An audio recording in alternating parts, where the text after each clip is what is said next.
Commander Velthar watched his ships die one by one through the main viewing screen.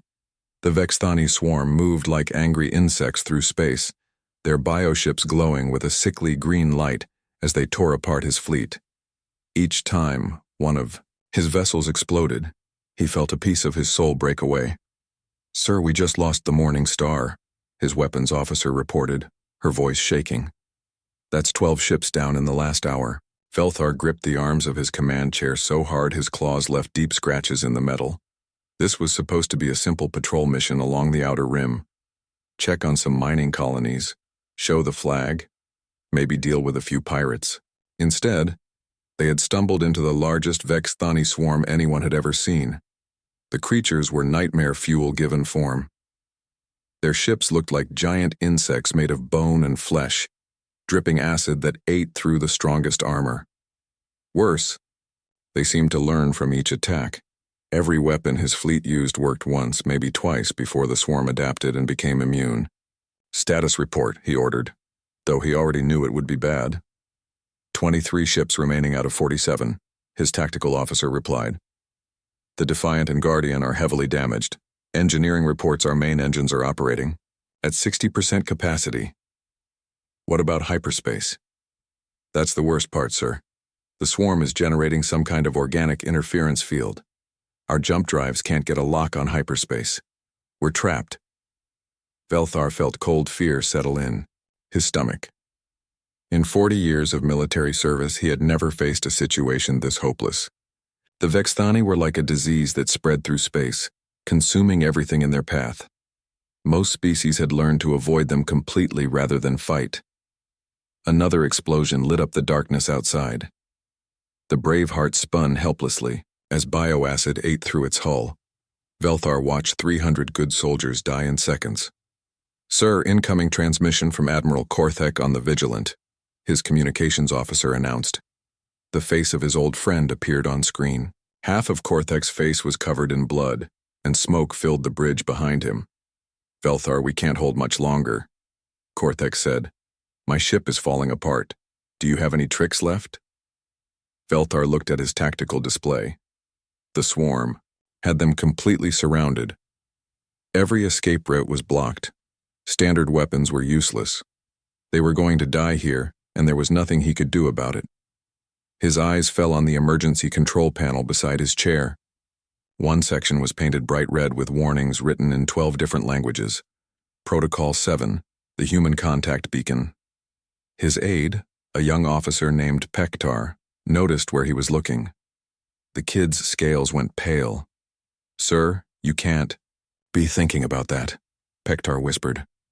"What choice do we have?" Velthar asked. "The Galactic Council banned human military involvement for good reason. Remember the War of Three Suns? The humans didn't just defeat the Hektar Empire. They made sure no one would ever find enough pieces to prove the Hektar had ever existed." Velthar knew the stories. Everyone did. Humans were the newest species to reach the stars, but they had quickly earned a reputation that made older races nervous. They didn't fight wars the way civilized beings did. They fought like the universe owed them something, and they intended to collect. The Tiraki rebellion lasted 6 months before humans got involved, Pektar continued desperately. After that, it lasted 6 hours. The humans turned the rebel homeworld into a small sun just to make a point. "I know the stories," Velthar said quietly. "Then you know they don't stop when the fighting ends. They keep going until they're absolutely sure the problem can never happen again. They solve threats by removing the possibility that those threats could ever exist." Another ship died on the view screen. The Hope's Dawn broke in half, its crew compartments venting atmosphere and bodies into space. Velthar had served with Captain Mordes for 15 years. They had planned to retire together and open a small restaurant on Velthar's homeworld. "Sir, please," Pektar begged. "There has to be another way." Velthar looked around his bridge. Good officers, all of them. People with families waiting at home.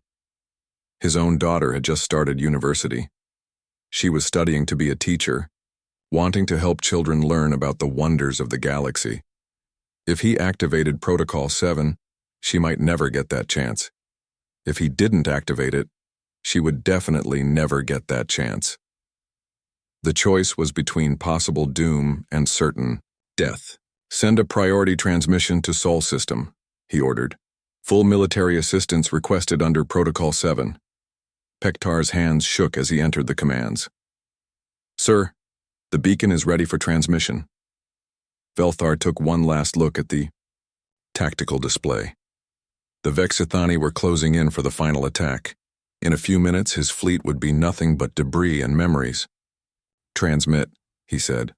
The signal shot out across space toward Earth at faster than light speed.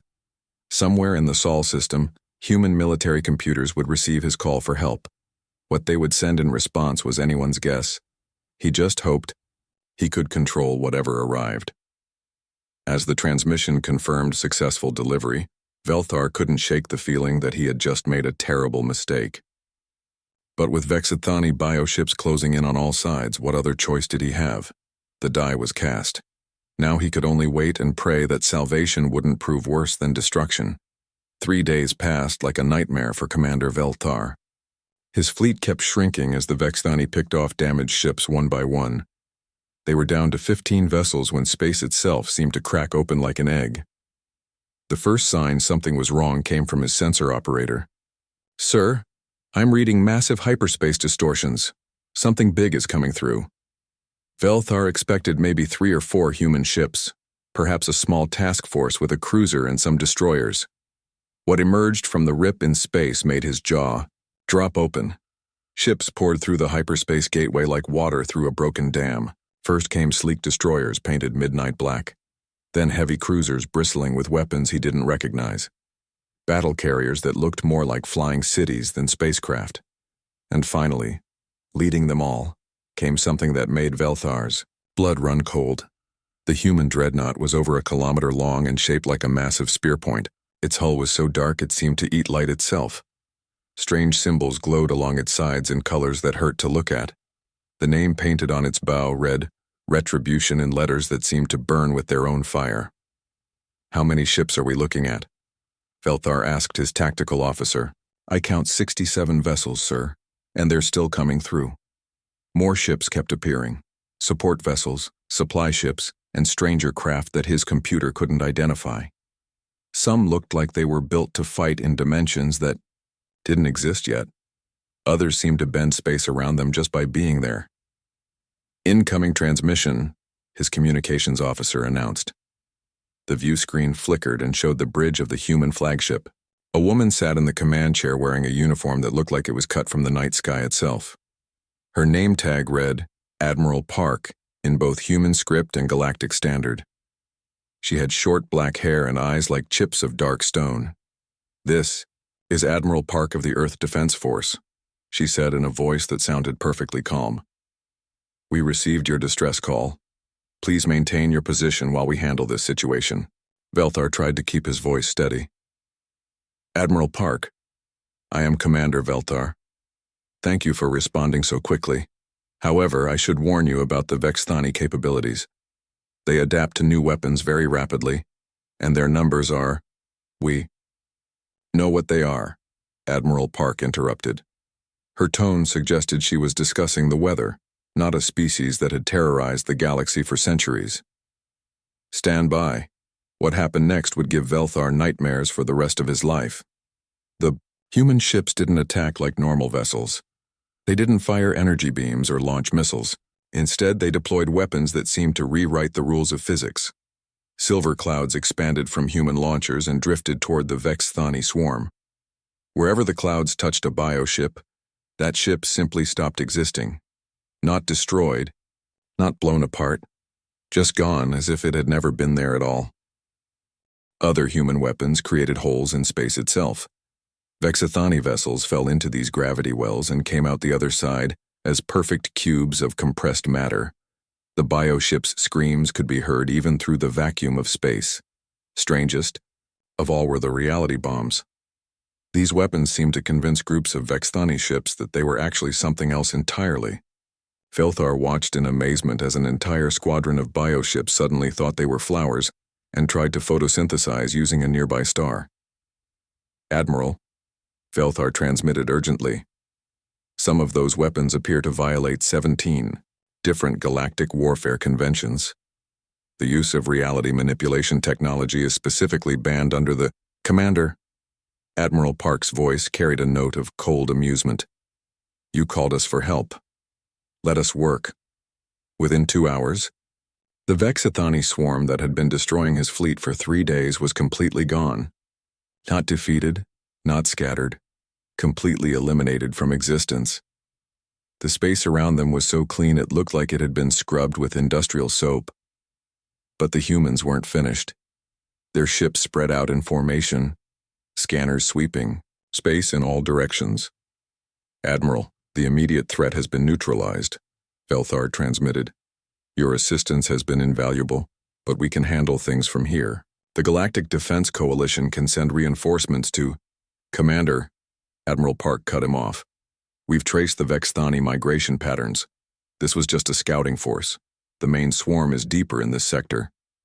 Velthar felt his heart skip a beat. That's not necessary. We can call for proper reinforcements to handle any remaining threats through normal channels. No.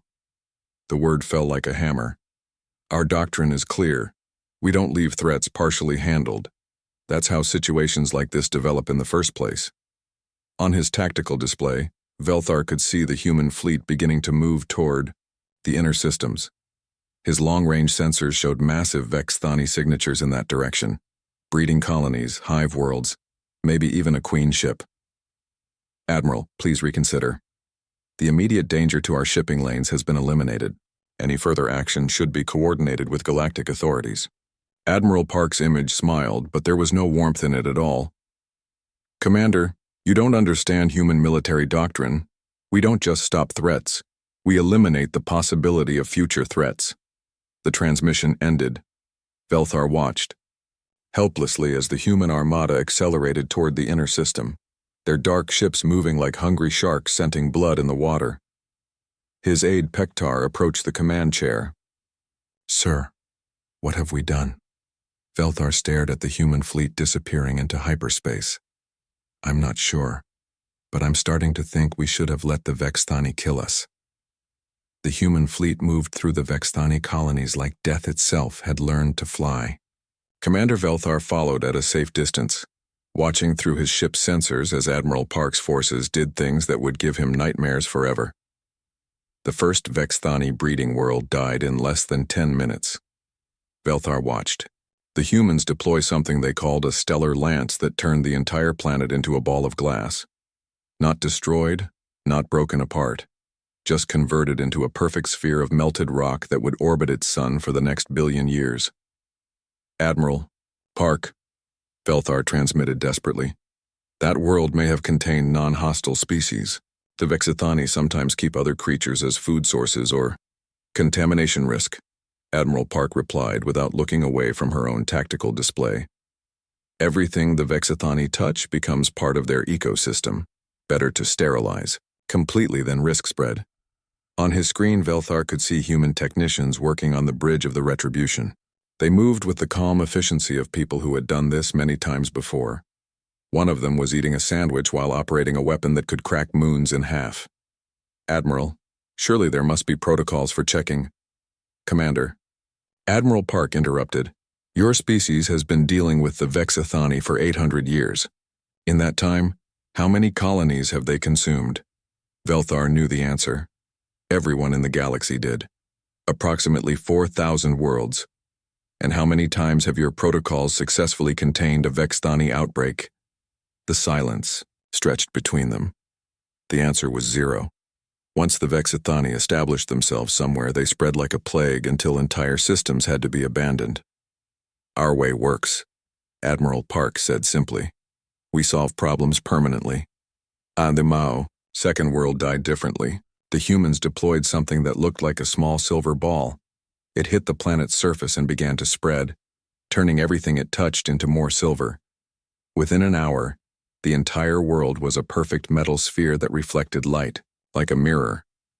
What was that? Velthar asked, though he wasn't sure he wanted to know.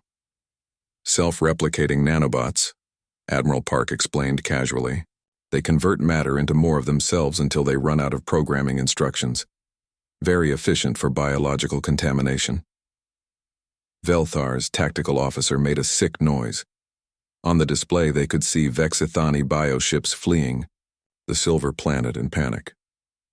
The humans hunted them down one by one with weapons that defied explanation. One destroyer fired something that made a group of bioships forget they existed. Another cruiser used a beam that convinced its targets they were actually made of music. Admiral, this level of destruction goes far beyond what's necessary to eliminate the immediate threat. Velthar tried again. The Galactic Council has strict guidelines about the Galactic Council, Admiral Park said, and for the first time her voice showed emotion, cold, hard anger. The same council that let the Vexthani spread for 8 centuries?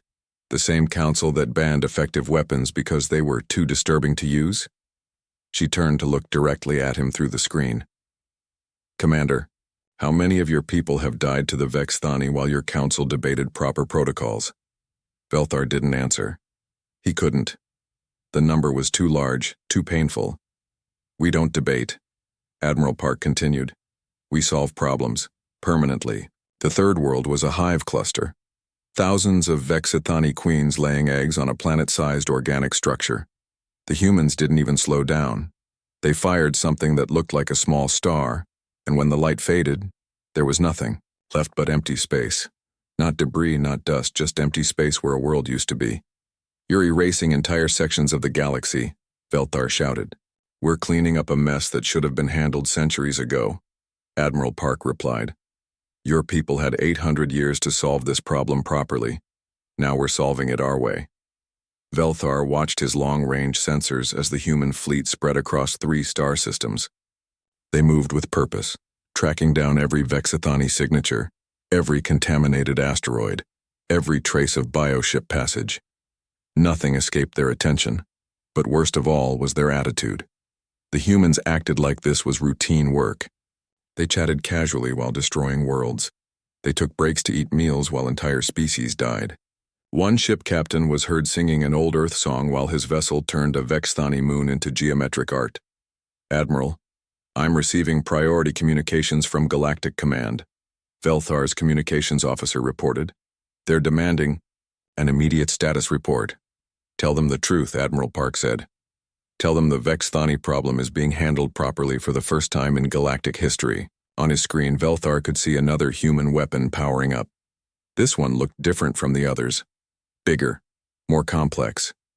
Streams of energy that hurt to look at flowed around it like liquid lightning. What is that? He asked. Admiral. Park smiled, and it was the most terrifying expression Velthar had ever seen. That, Commander, is what we use when we want to make sure a problem never comes back. We call it a probability engine. It doesn't just destroy things, it makes it so they never had a chance to exist in the first place. Velthar felt his world collapse around him. You're going to erase them from history itself? We're going to solve your Vexthani problem permanently, Admiral Park said. Isn't that what you wanted when you called us? As the probability engine began to charge, Velthar realized with growing horror that yes, that was exactly what he had wanted. And now he was going to get it. The human expansion had been going on for 2 weeks when Commander Velthar received the transmission that made his blood turn to ice. Admiral Park appeared on his screen standing in front of something that looked like a wound in space itself. The rift crackled with energies that made his eyes hurt just to look at. Commander, we've traced the Vexthani to their point of origin, Admiral Park announced like she was discussing lunch plans. This dimensional rift connects to their home reality. Our science teams estimate there are approximately 4 billion Vexthani variants in the adjacent dimension. Velthar felt the universe tilt around him. 4 billion, along with roughly 12 billion other sapient species, Admiral Park continued casually. Various forms of life that have coexisted with the Vexthani for millions of years. Fascinating ecosystem, really. Admiral, what exactly are you planning to do? Standard protocol, Commander. We're going to collapse the rift permanently. The words hit Velthar like a physical blow. He gripped his command chair to keep from falling. That will destroy everything. In that dimension, it will eliminate the Vexithani threat permanently, Admiral Park corrected him.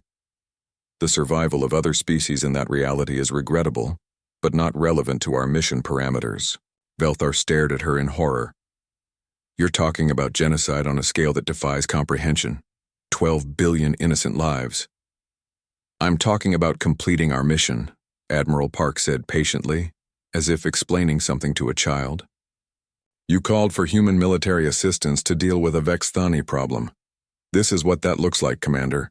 We don't do partial solutions. Behind her on the screen, Velthar could see human technicians working on a massive device that seemed to bend light around itself. Whatever they were building, it was clearly designed to do something terrible to the dimensional rift. Admiral, you have to stop this. There must be another way. There is no other way, Admiral Park replied. There's only the complete solution and the incomplete solution. Incomplete solutions are how you got into this mess in the first place. That's when Velthar's tactical officer spoke up. Sir, I'm reading massive hyperspace signatures approaching our position. Lots of them. The main screen switched to a wide view of local space. What Velthar saw there made him feel a tiny spark of hope for the first time in weeks. Ships were arriving from across the galaxy, hundreds of them, then thousands. The combined fleet of the Galactic Council appeared first, their white hulls gleaming against the stars.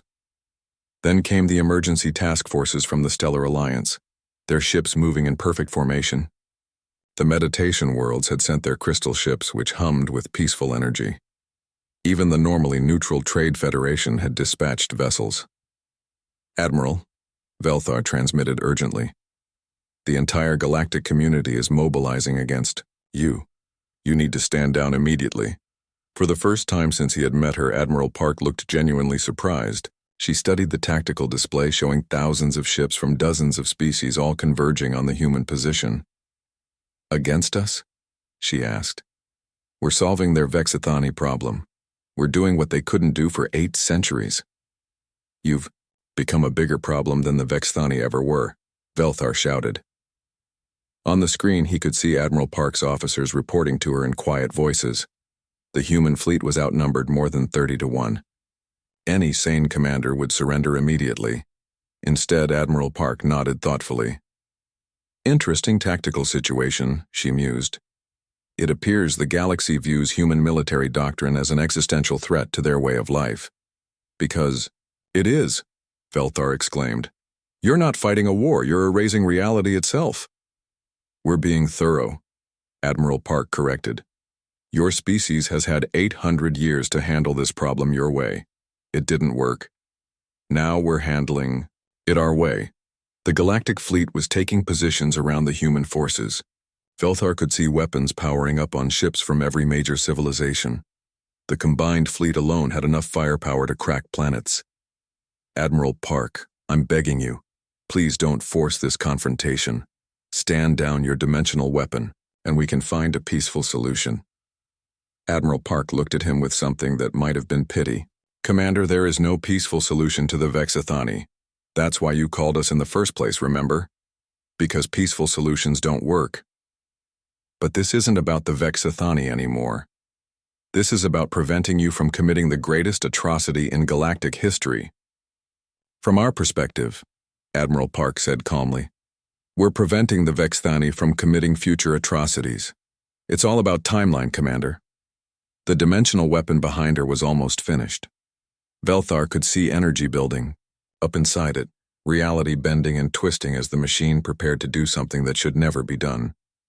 Admiral, the Galactic Fleet is demanding your immediate surrender, Velthar's communications officer reported.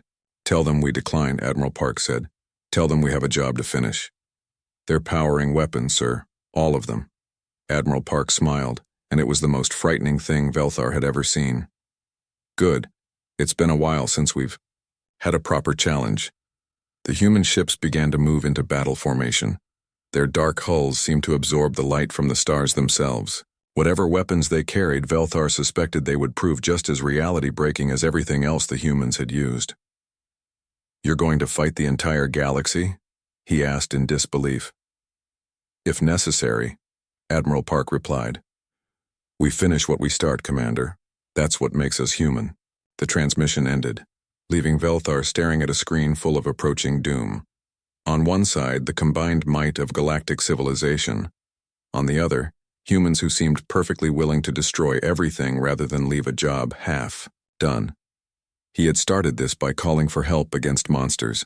Now he was about to watch monsters fight monsters while reality itself hung in the balance. The battle began at exactly 14:27 Galactic Standard Time. Commander Velthar would remember that moment for the rest of his life, because it was when he watched the impossible happen. The Galactic Fleet opened fire first. 3,000 ships from dozens of species unleashed everything they had at the human forces.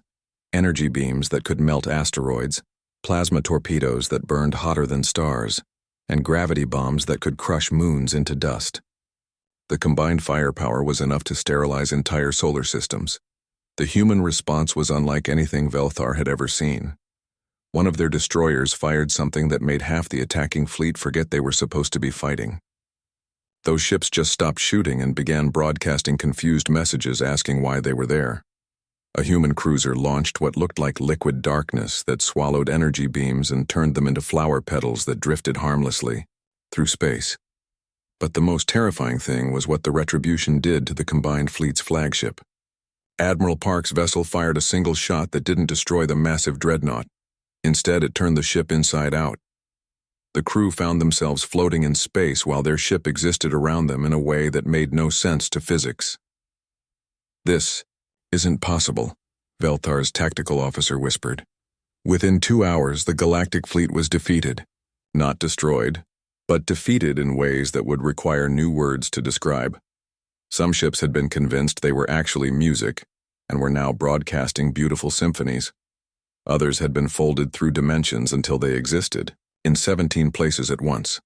The luckiest ones had simply been made invisible to themselves and spent the rest of the battle trying to remember what they looked like. During the entire fight, human technicians continued working on their dimensional weapon as if nothing was happening around them. Admiral Park stood calmly on her bridge, occasionally giving orders while the reality of warfare collapsed around her. When the last galactic ship had been neutralized, she turned back to the dimensional rift. "Weapon is ready for deployment," one of her officers reported. "Admiral, please," Velthar transmitted one final time. "You've proven your point. You've shown that human military power is beyond anything the galaxy can match. Isn't that enough?" Admiral Park looked at him through the screen. "Commander, you still don't understand. This was never about proving anything. This was about solving your Vexthani problem completely. But the cost of not doing this is higher," she interrupted. "In 50 years, maybe 100, the Vexithani would have found another way to spread. More of your people would have died. More worlds would have been consumed. We're saving lives by taking lives." The dimensional weapon fired. Velthar watched reality tear apart like paper. The rift didn't just close, it collapsed in on itself, taking chunks of normal space with it. The implosion created a cascade effect that rippled through multiple dimensions. Where the Vexithani home reality had been, there was now nothing. Not empty space, but genuine nothing that hurt to think about. "Casualty assessment," Admiral Park requested calmly. 15 billion sapient beings across 5 dimensions. "Her," science officer reported. "The Vexthani variants have been completely eliminated. 0 possibility of survival or reproduction." "Excellent. Mission parameters fulfilled." Velthar stared at the impossible void where an entire reality used to exist. 15 billion lives, he whispered. 15 billion lives that would have eventually consumed trillions more, Admiral Park corrected. "We stopped a plague before it could spread further." The human fleet began forming up for departure, but something in their movement patterns made Velthar's blood chill. They weren't heading back toward Earth. They were spreading out, moving toward other systems. "Admiral, where are your ships? Going?" "Patrol routes, Commander. We're establishing a human defense perimeter around this sector. Standard procedure after a major operation." "A defense perimeter?" 47 star systems are now under human protection, Admiral Park explained. "We'll maintain permanent flotillas to ensure no similar threats can develop. Your people are safe now." We didn't ask for protection. Admiral Park smiled that terrible smile again. You didn't ask for the Vexthani either, but you got them anyway. The galaxy clearly cannot handle certain types of threats. We can. We will. The transmission ended. Velthar watched helplessly as human ships spread across local space, like drops of black ink in water. They moved with purpose, taking positions around inhabited worlds whether those worlds wanted protection or not. 3 days later, he received a personal message from Admiral Park. It was brief and polite. Thank you for allowing Earth to serve. It read, the Vexthani threat has been permanently resolved. Humanity stands ready to assist with any future galactic defense needs. The human defense perimeter is now operational and will ensure the safety of all species within our protection zone. Velthar deleted the message and began writing his final report. His hands shook as he typed the words that would haunt him forever. I called for human reinforcements to save my fleet from the Vexthani. The humans came. They saved us. They eliminated the threat completely and permanently. They also eliminated 15 billion innocent lives and conquered half the local galaxy in the process. He paused, staring at the words on his screen. The Vexthani wanted to consume us. The humans wanted to protect us. I am no longer sure which fate would have been worse. The monsters are gone, but the monsters we called to fight them have decided to stay. May the universe forgive me for what I have done. Outside his ship's viewport, a human patrol cruiser drifted past, its dark hull reflecting no light. Inside that ship, he knew, were beings who had just committed the greatest atrocity in galactic history while genuinely believing they were heroes. He had gotten exactly what he asked for when he activated Protocol 7. He would regret it for the rest of his life.